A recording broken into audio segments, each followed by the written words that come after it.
Hello, good morning, hello, good afternoon, hello, good evening, both men and women.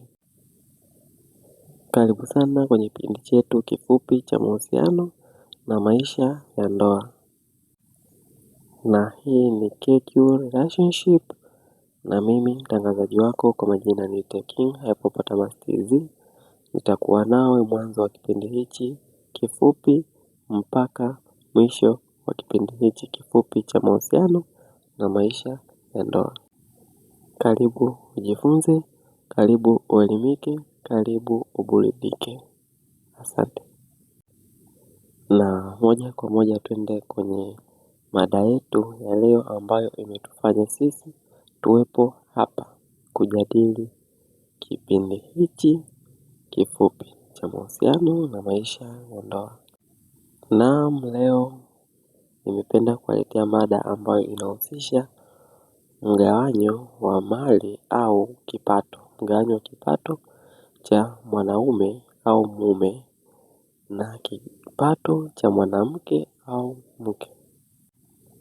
Sasa ipo hivi, asilimia kubwa ya ndoa za siku hizi ama ndoa za kizazi hiki kipya cha kina Chino Wanaman au kizazi cha nyoka.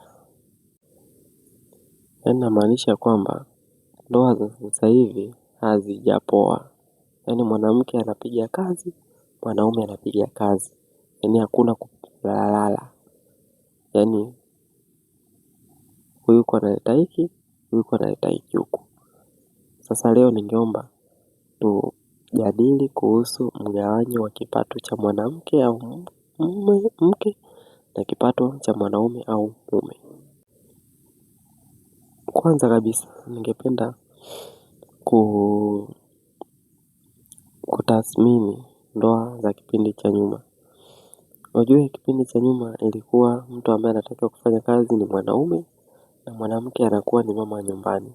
Inamaanisha kwamba mwanaume ndio mtafutaji na mwanamke ni mama wa nyumbani ambaye yeye hutegemea kipato cha mumewe ili kuongoza familia na mambo yake madogo madogo.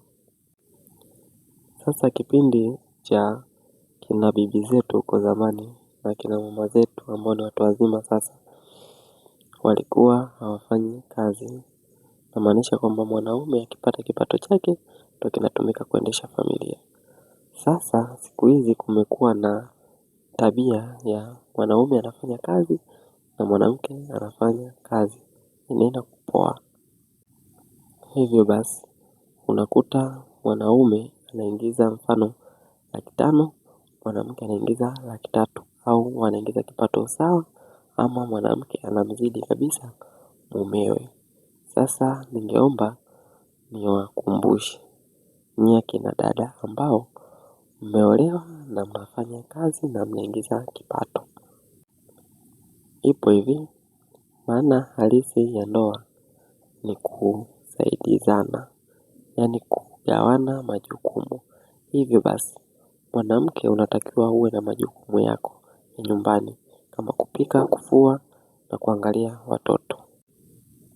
Na mwanaume kazi yake ni kwenda kazini na kuleta pesa. Nikizungumzia mwanaume anatakiwa alete pesa ni ile wimbo inaitwa wanaume mbwa tumeumbwa mateso. Ndio hiyo sasa.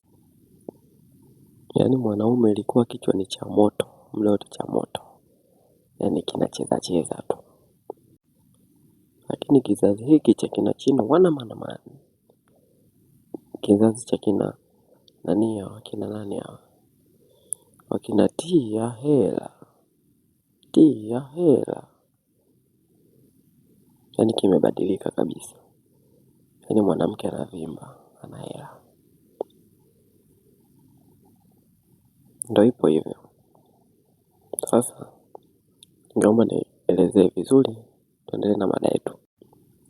Nikizungumzia mgawanyo wa kipato cha mwanamke au mke na kipato cha mwanaume au mume, inamaanisha kwamba kama mwanamke umechagua kufanya kazi, unatakiwa utoe asilimia kama ni 25 ya kipato chako au 50. ya kipato chako. Tena sio 25, ni 50. Wewe utoe 50 ya kipato chako na mumeo atoe 50 ya kipato chake. Namaanisha kwamba kama mumeo anaingiza shilingi milioni 1, inamaanisha atatoa 500,000 kwa ajili ya kuendesha familia. Na wewe mwanamke kama unaingiza milioni 1, utatakiwa utoe shilingi 500,000. Ama kama unaingiza shilingi 200,000, utatakiwa utoe shilingi 100,000 ili kuendesha familia. Na huo ndo mgawanyo wa kipato katika familia. Kwa nini tunatakiwa tuweke mgao katika kipato cha mume na mke? Nadhani wengi mnajiuliza hilo swali. Na wengi mnaishi kwa kuamini kwamba mwanaume ndiye kichwa cha familia na yeye ndiye anatakiwa kuhudumia familia. Hapana, si kweli. Mwanaume anatakiwa abebe jukumu la kuhudumia familia peke yake. Pale pindi ambapo anakuwa mke wake ni mama wa nyumbani. Yaani namaanisha kuwa ni mama ambaye muda wote yupo nyumbani na hafanyi kazi yoyote ambayo inamuingizia kipato kikubwa cha fedha. Ndipo mwanaume atawajibika kuhudumia familia yake.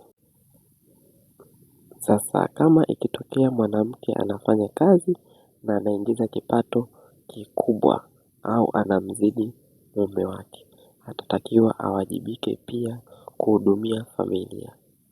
Kwa sababu gani? Sababu ni hivi, mwanamke unapokuwa unaingiza kipato, halafu unarundika pesa zako, kisha mwanaume yeye anatumia pesa zake. Mfano wewe mwanamke unaingiza 500,000, mume wako anaingiza 500,000. Mwanaume achukue pesa zake, atumie, abakiwe na 100,000. Wewe ubakiwe na 500,000. Then mwezi ujao, mumeo abakiwe na 100,000. Wewe ubakiwe na 500,000. Ina not make sense. Inakuwa haileti maana. Kwa sababu huo unakuwa ni unyonyaji. Nikimaanisha unyonyaji, huo unakuwa ni kama niseme koloni. Kwa sababu wewe mwanamke kama umechagua kufanya kazi, basi unatakiwa uwajibike na wewe kuhudumia familia. Sasa kuna vijana mke hapa inaniangalia kwa jicho la mpaka kajuju. Inaniangalia kwa jicho la husuda. Wewe niangalie tu, utajua mwenyewe. Kwanza I don't care. Hata ukiniangalia sana, unadai hudumia familia mdada. Wewe 500,000 yako utakuipeleka wapi? Eti wewe 500,000 utakuipeleka wapi? Ungekuwa kuweza. Wewe kuweza. Yaani mimi 500,000 yangu tie mezani, wewe kwako uende ukajenge huko. Tena ulisi wenyewe unaandika jina lako mwenyewe. Halafu baadaye unanikataa. Wewe. Hivi kumbe nipo kwenye kipindi. I'm sorry akina dada. Nimewakosea sana. Mnisamehe. Naomba mnisamehe. Ni mdomo tumeteleza. Hiyo sio mimi. Hiyo ni AI. Mganyo kwa pale pale dada. Hudumia familia yako. Umenielewa? I'm sorry. Nimewakosea sana akina dada.